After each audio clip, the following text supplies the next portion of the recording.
Wizard Tom, you notice that we're being followed? Come to think of it, I think we are. I believe it is Stapler Girl. She once possessed the stapler, and now will never rest until she has it back. That's creepy. That students creep me out. Soon their presence became known in Evans, and they were attacked by math students.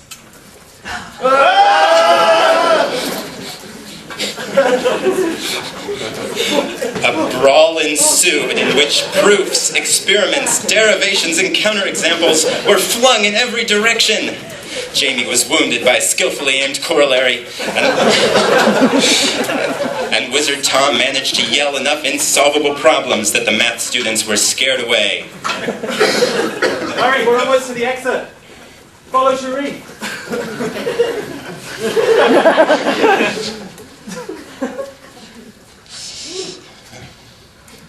And so, the grad students finally escaped from the dangers of Evans, though Wizard Tom fell to his death from yellow chalk dust inhalation.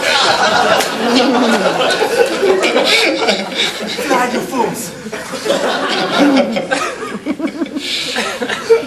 Luckily, they quickly found their way to the third floor of New LeConte.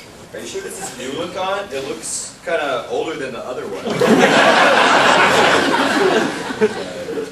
Yes, I'm sure. I'm the all-knowing narrator.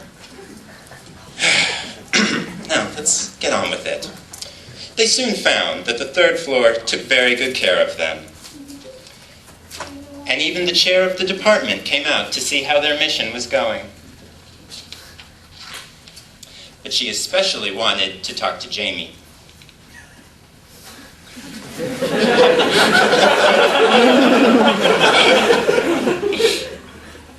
mission is very perilous. You bring great danger here. I will give you the stapler if you want it.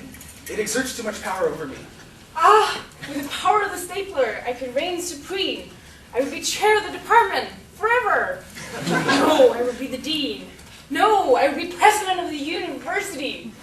No, I would be energy minister. Then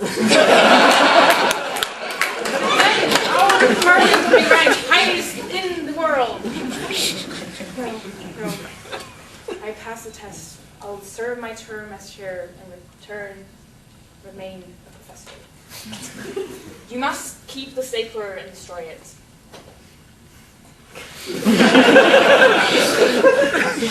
After some more rest, the graduate students will set off again to find their way to the machine shop and melt the stapler.